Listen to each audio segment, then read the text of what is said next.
Hi, this is Gail with Beaded Jewelry Diva, and today we are going to make these statement earrings.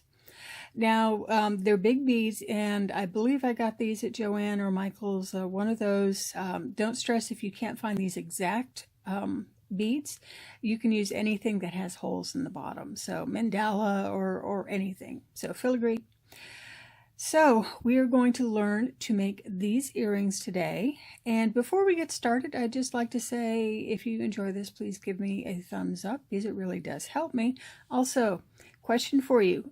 Do you want to see more statement earrings? If so, what kind of statement earrings do you want to see? Do you want to see beaded, wire, long, short? Just let me know. Tassels? I don't know.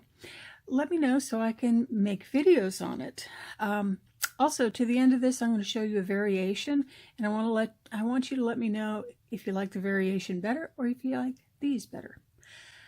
Commercial over. Let's go ahead and see what it takes to make these earrings. For supplies, we'll need the following. You will need 2 sets of flat nose pliers or chain nose pliers. You will need a wire cutter, flush cutter. You'll need a round nose plier.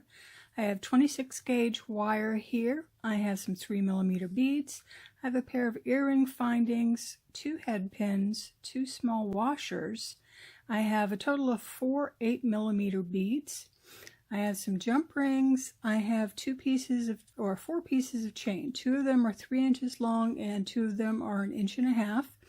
And I have some jump rings that I've opened, and I've also got some beads. These are, they're flat, they're wood, they're very lightweight. You can use anything that you have, like medallions or anything, as long as it has some holes in it. Now, I've already put 2 of my 8mm beads on the head pins, and I've done a wire wrap on it. So this is just a closed loop. Now I'm going to set up my bead in the center, my other 8mm bead. So let me show you how to do this. I've got my 5-inch piece of the 26 gauge wire, and I'm going to put one end through the bead. Now, it really doesn't matter which end you start with, just as long as you know that you're trying to go for the middle. And the middle on whatever bead you have, you're just going to have to figure that one out. For this one, I happen to know, because I've already done the other one, that I have 8 spaces in between, or 8 of these little diamonds. And since I can't seem to do it from this side, we'll do it from this side. Doing this off camera is always so much easier than doing it on camera. I will probably have to save the other one for a blooper, but you should see the first time I did this on camera. It was rather interesting. All right, so I've got about 3 of these wraps. And to finish that up, what I'm going to do is clip this. And I'm going to clip it with, there's a tiny bit of a tail, and the reason that I'm using a tiny bit of a tail, see if you can see how little bit of a tail that is because I'm going to take my flat nose pliers and I'm going to fold it in. So that just kind of makes sure that there are no sharp ends. All right, so I've got that, and I know I've got to count 8 through these. So, and in your case, again, you're just going to have to find the middle of your particular bead or medallion, whatever you're using. I'm putting on a 3mm bead, my 8mm bead, and then the other 3mm bead. And then I'm going to do the exact same thing on this other side. Find the middle, which looks like it's this one. Let's see. When in doubt, count. I think it's this one. And what I would do, or what is makes it kind of easier to do, and there I go with another kink. And watch out for those kinks. It's probably going to end up being another blooper. Okay, so I've got it looking like this. It looks a little wonky, but I'm just going to move it back to the center some. And again, I'm going to count 1, 2, 3, 4, 5, 6, 7, 8. So I'm good. I've got the middle. Now what I'm going to do is the same thing I did on the other side, which is wrap it around 3 times, and I'm going to then cut it just like I did before with a slight tail and wrap it inwards so we don't have to worry about any kind of problems with pokey pits. And again, if you see that it's just a little off center, just go ahead and squeeze it on back. Then for the final one, I like to go ahead and take my pliers, and that just gives it a little extra tension. Clip it with a tiny bit of a tail, and then push that tail in. And there you go. So here's the bead. Looks wonky. Move it over, and I still got a little bit of a tail to fix, but there we go. Okay, now it's time to put the rest of this together. So what I'm going to do, and this is going to vary depending on your mandrel again, or your bead again, is I'm going to find the center, and then I'm going to go up just slightly. So in my particular case, the middle is right here, and I'm going to move up 2, put my jump ring, that's what they're called, my jump ring through. Then I'm going to put on my short length of wire. So not the long one, but the short one. If I can get it on. There we go. And close up the jump ring. And depending on how thick or thin your bead is, that may take a little more effort than, or less effort than mine. I don't remember if I mentioned, but my jump rings are 5 millimeters inside diameter, so 18 gauge, and 6 millimeters outside diameter, I believe, or 7 millimeters. But anyway, 5 millimeters for the inside diameter. So now I have to go ahead and find the same one on the other side. I've got it here. I take the other end of the wire, or the chain, excuse me, and put it through the jump ring. Close it up. So, not too terribly difficult up to this point. Actually, none of it is terribly difficult. So I've got this. Before I go on any further, I want to put this little guy on.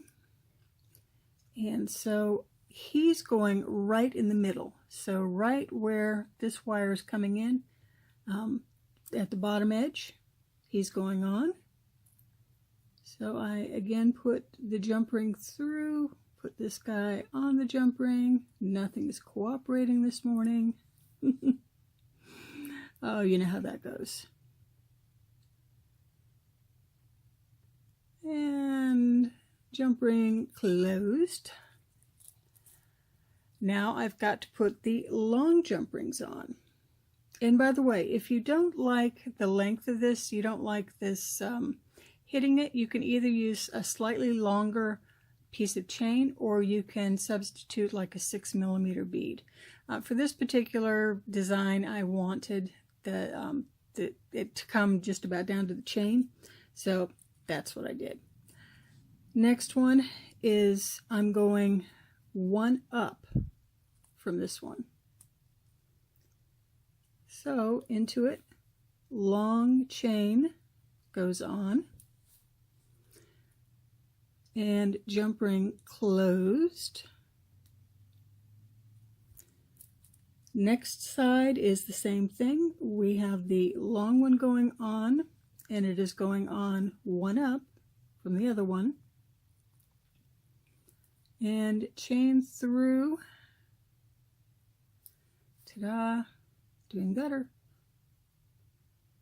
Do you ever have days where your jump rings do not want to cooperate? I do. All right, so it's looking like this. Now it's time to put on the washer.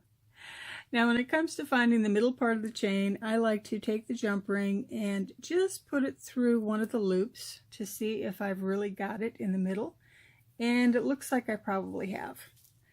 No big worry. Again, if you don't get it quite in the middle the first time around, you know, you can always undo your jump ring and try again.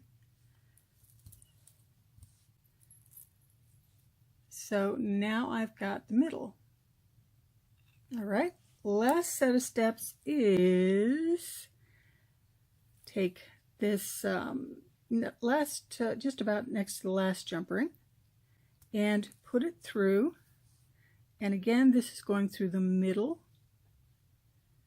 Close the jump ring. Now it's ready to hang almost.